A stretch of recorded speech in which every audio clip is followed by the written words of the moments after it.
You're watching the Daily Climate Show on Sky News. Coming up on today's programme, a multi-billion-pound investment into the UK's first large-scale Gigafactory, including 100 million pledged by the government. Calls for the government to be more transparent about its net zero strategy as green targets and the cost of living crisis divide MPs. Austria threatens the EU with legal action over its plans to label gas and nuclear as sustainable energy. And a warning that the eruption of the Tonga underwater volcano could damage coral reefs and harm the environment for years to come.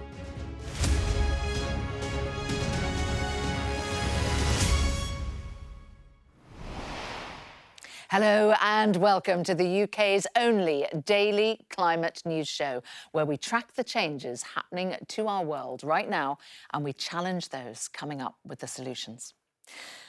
Now, Northumberland could soon benefit from the construction of a large-scale gigafactory powering the future of electric cars in the UK.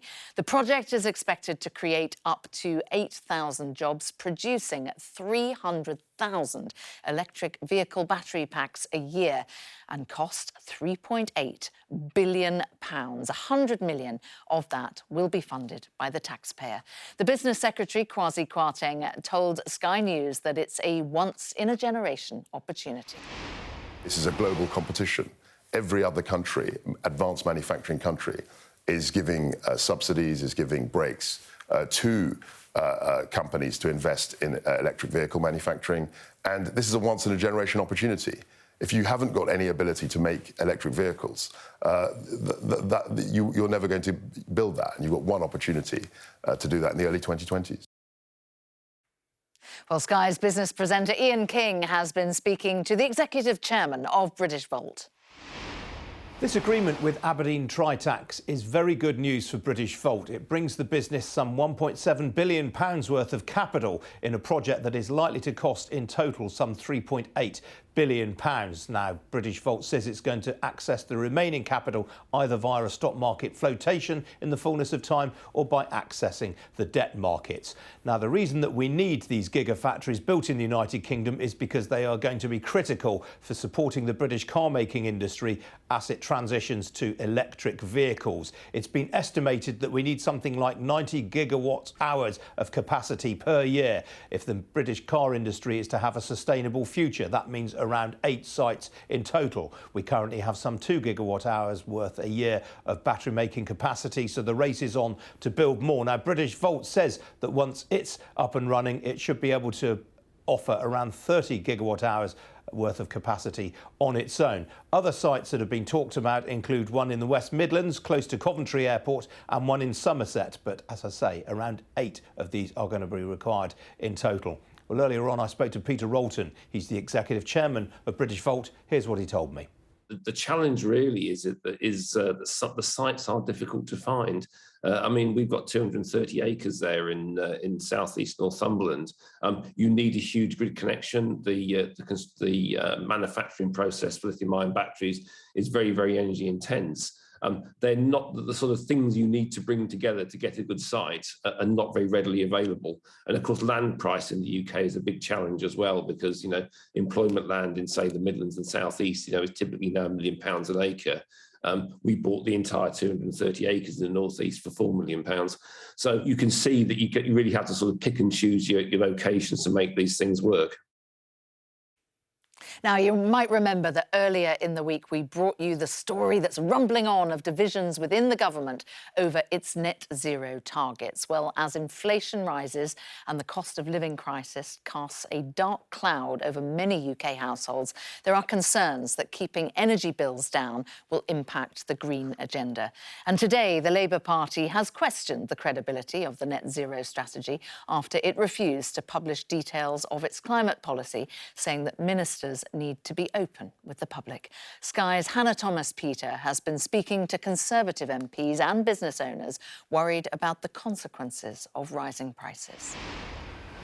Harvey's Brewery in Lewes, Sussex, where head brewer Miles Jenner is busy finding the cash to pay for rising bills and invest in going green. The government's target for net zero emissions by 2050, in his view, a crucial one. Can you imagine this being a net zero operation? I can dream. That is a goal which seems utopian, but one well worth aspiring to. So it's a price you're willing to pay? I think it's a price that we all have to pay. But some are worried. Better insulation, heat pumps, electric cars, hard to afford amid a cost of living crisis. Farmers don't make much money as it is, let alone with an extra forking out of however much it's going to be to change it all. As a small business owner, it's going to be very difficult to find funds. Some of these flats and houses need redoing, and you just haven't got the money to do it with. The government has promised support for households and businesses to decarbonise, but it cannot possibly pay for everything. The government's Office for Budget Responsibility has estimated that the total cost of net zero could be nearly £1.5 trillion, and that although that will deliver eventually huge savings, an awful lot of the spending will have to happen in the next decade. Now the issue is emerging as a divide within the Conservative Party. On the one side, a net zero scrutiny group of around 20 MPs, organised by Brexiteer and serial rebel Steve Baker. I genuinely believe that when the full costs of net zero start hitting us, if people have never been given a choice at the ballot box, we could end up with something bigger than the poll tax, certainly bigger than Brexit, because the numbers of people hit by it and their inability to cope will be huge. Not so, says the Conservative Environment Network. Net zero is not just about going green. It is about actually supporting jobs for the for the future, actually creating an entirely new economy. It will be painful and difficult, but we don't, as a result, have a reaction that throws it entirely out of the window. A defining opportunity or a fracture that will not heal. For the moment, at least, the future of the Green Revolution is not a certain one. Hannah Thomas-Peter, Sky News. We can get more reaction now on the government's net zero strategy. Joining me now is Jamie Peters, the Director of Campaigns at Friends of the Earth. Jamie, good to see you this evening. You think that people who could be faced with struggling to put food on the table will still be happy to pay towards net zero? Well, it's absolutely not fair to expect the average household to foot the bill through higher taxes, and that's not what's going to happen. It's not what anyone's calling for. But it's worth exposing a bit of a myth here. The energy prices, they're not going up because of clean energy or climate policies. They're going up because of a wholesale gas increase. That's what 90% of the energy price is. It's because gas is an international and volatile market. What we need to do is increase renewables to make sure we're not relying on gas in the first place, and insulate homes, which reduces demand and makes bills cheaper. So there's some win-win policies that we should be doing right now. But Jamie, green levies constitute something like 15% to energy bills at the moment, and the government could do away with them at a stroke. So let's be very clear. Energy prices are going up because of the international gas market, fossil fuel market prices are going up. And let's be clear on another thing. Action on climate change is the right thing to do for communities across the country. Does it lead to new jobs, lower bills if they're done right? Everyone can have a warm home that's affordable if these policies are done correctly. And it's the right thing to do for the economy. As the fossil fuel industry is on its way out, it's dying. And finally, it's the right thing to do morally.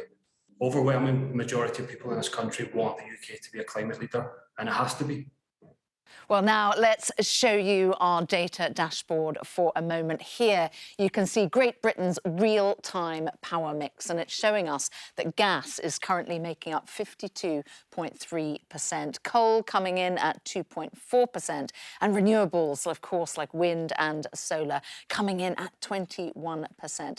And this number here, this nuclear, that is making up for 11.7% of the power mix here right now. And staying with that nuclear theme, a row is erupting in the European Union over the use of nuclear as a sustainable energy source. Austria's climate minister has warned the country will take legal action if the European Commission proceeds with its plan to label gas and nuclear as sustainable. The Commission's proposals would grant gas plants a green label until 2030. That's if they meet criteria, including an emissions limit. EU energy ministers have been meeting to discuss prices, energy efficiency and plans for labelling green investments. And the government could be bringing in increased background checks for waste firms and mandatory digital tracking of rubbish in an effort to curb serious and organised crime. New powers in the Environment Act will require companies handling waste to keep a record of when it's produced to when it's disposed of, recycled or reused. Nearly 1,000 illegal waste sites each year are already being shut down by the Environment Agency, according to the government. And the World Rally Championship has got underway in Monaco, and this year the competition has adopted hybrid cars. As well as housing a 3.6 kilowatt-hour battery, the new plug-in hybrid cars are also running on 100% sustainable fuel. Now, scientists are warning that the volcanic eruption in Tonga could create long-lasting environmental and economic damage, threatening coral reefs, eroding coastlines and disrupting fisheries. Sky's correspondent Greg Milam reports now from Fiji. Well, the islands of Tonga were already particularly vulnerable to the effects of climate change, and the volcanic eruption has highlighted those risks in a real and very alarming way. First of all, of course, increasing temperatures means higher sea levels, and you put tsunami waves and a storm surge on those higher sea levels, 2 inches per year, they estimate, around Tonga. You can see how they would be more destructive. There are other factors as well. Tsunami waves cause coastal erosion. They damage the coral reefs and mangroves that help ease the effects of rising sea levels. Salt water coming ashore can damage agricultural soil, and that damage can last for years. The gases often that are released in an eruption cause acid rain. And you think how much Tonga relies on its waters for food and for livelihoods. That can be a significant impact. The ash that is all over those islands isn't really an issue so far. Most of the soil on Tonga is volcanic in nature anyway. But sometimes the scientists say you can rely on a volcanic eruption to actually cool the Earth by putting up sulfur dioxide into the stratosphere. They say this one didn't really last long enough to make a difference, so no help from nature there. Already they say that Tongans are likely to be the first wave of climate refugees in the world, and they believe what's happened over the last week has simply hastened that process. Stay with us. Coming up after the break, we'll be discussing the government's net zero commitments. I'll be joined by climate justice activist Michaela Loach and chairman and founding director of climate change think tank E3G, Tom Burke.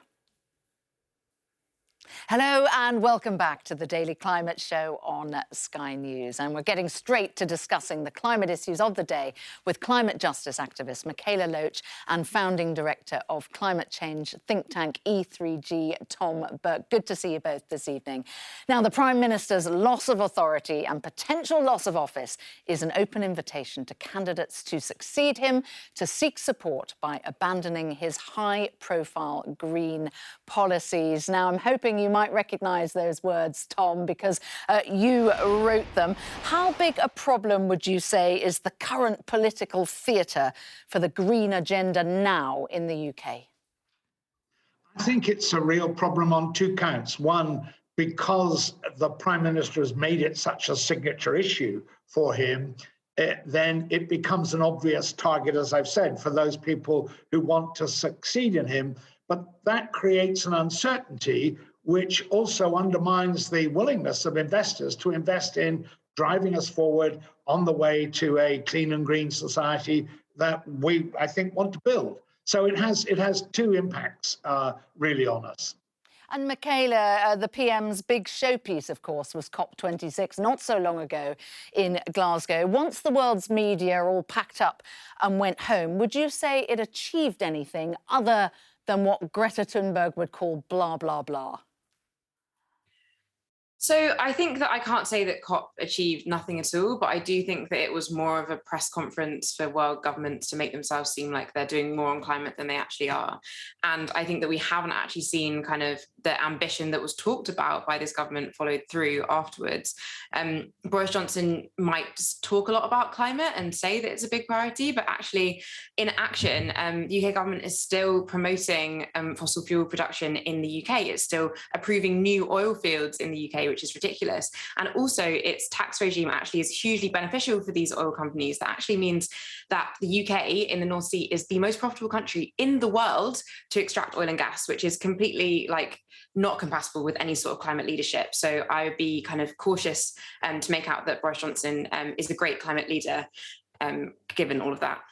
Let's come back to the weakened political capital of the PM, if we may. There was a quote in that report from Steve Baker, Conservative MP. He says, "I genuinely believe that when the full costs of net zero start hitting us, if people have never been given a choice at the ballot box, we could end up with something bigger than the poll tax, certainly bigger than Brexit, because the numbers of people hit by it and their inability to cope will be huge." Is there a democratic deficit with all of this push to net zero, Tom, would you say? No, there's not. And Steve Baker is, one, out of touch with what most people, and we've seen enormous amount of evidence, both directly in what people do and also in polling, that people want to get on with dealing with climate change. But also, this is a man who is opposed to green levies, but on Monday, he voted in favour of a green levy we haven't got and actually don't need in order to support nuclear power. So I'm not sure I'm going to use Steve Baker as an indicator of what the British public are going to want to do. OK, your opinion coming through pretty loud and clear there, Tom. Michaela, we've got a pandemic to pay for. We were still paying for the financial crisis, and now we need to pay for net zero. Do we just need a mindset shift that the days of the UK as being a relatively low-tax country need to change? Well, I think when we're talking about how much money we have for things like to pay for the pandemic or everything else, we need to also remember that the UK government has paid huge amounts of public money to oil and gas companies, so the same companies that are polluting so much and the same companies that are paying out their shareholders in billions. So since signing the Paris Agreement, the UK government has paid £400 billion of public money to Shell alone, and Shell in that same time has paid £45 billion to their shareholders. So actually, there's a huge amount of public money that's going in the wrong direction. It's promoting the polluters. And if we instead redirected those funds towards a just transition, towards funding net zero, so it's not being paid for by ordinary people, but instead by our funds that are meant for all of us, and by the companies that are actually causing the most harm. So the companies that are causing harm shouldn't be being paid out loads of money in public payments. They should be taxed rightfully and fairly, because they should be the ones funding this transition, not ordinary people. A just transition, Tom, do you think that is anywhere on the government's agenda? I'm not sure it's on the government's agenda at the moment. I was just going to say, Michaela is absolutely right. If the government had not abandoned green levies in the Cameron years, we'd now be consumers in this country would now be saying about $2.5 billion less than they're currently paying. So it really is, as Michaela says, it's a question of who pays for this. And right now, there's an obvious answer. If you want to help with the immediate short-term problem caused by the gas prices, then what you could do is tax some of those very large profits, additional profits that are going to the oil and gas companies, and use that to increase universal benefit, as we did during the lockdown, to those people who are most disadvantaged, and create a real peace for just transition. But that's a thing that we'll have to see whether the government takes that opportunity or not. Yeah, well, we're going to be debating this, aren't we, time and time again over the coming months. A bit of a, if you excuse the pun, a handbrake turn here. Motorsport and sustainability aren't two words you often see side by side, but its governing body is trying to change that. First Formula E, then Extreme E, and now the World Rally Championship has taken steps to reduce their carbon footprint with hybrid cars and sustainable fuel. Now, will progress to cleaner alternatives inspire its fans to make those sustainable changes? What do you reckon, Michaela? Is it a gimmick or a significant step?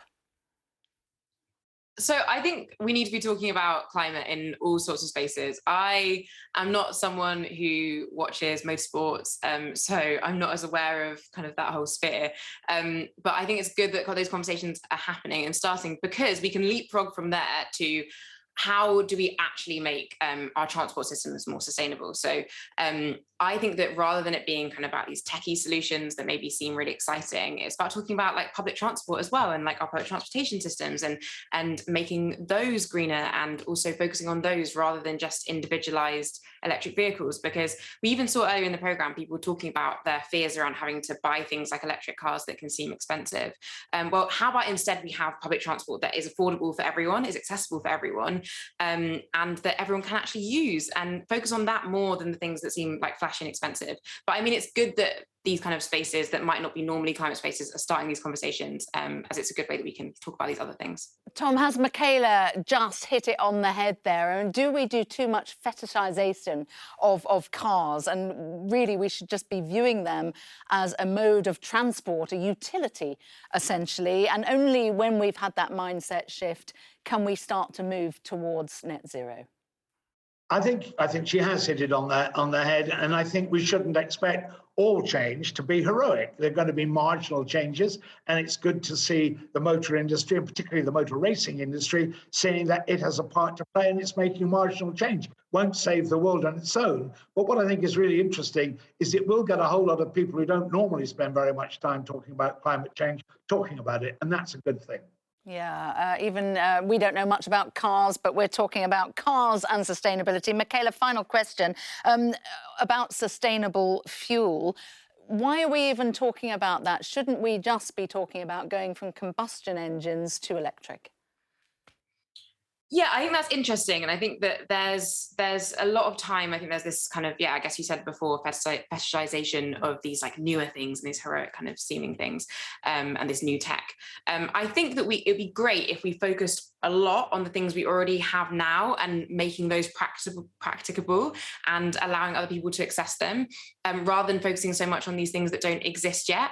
But I think that there is also a space for us to be exploring as many solutions as possible, but remembering that we actually have loads of solutions right now that we could be implementing, and maybe thinking about how can we implement those solutions rather than just looking out for other places. OK, well, we could go on all evening, but I do need to draw it to a close there as we're out of time. But Michaela Loach, Tom Burke, always good to speak to you. Thank you very much for joining us on Sky News this evening. Thank you. Now, before we go, remember, you can still download Climate Cast wherever you get your podcasts. This week, Caterina Vitozzi is in Manchester, where plans to tackle air pollution have become unstuck. That's after a local backlash from local businesses who say it'll be them who has to pay for it all. Now, thank you for watching the Daily Climate Show. Hope to see you next time.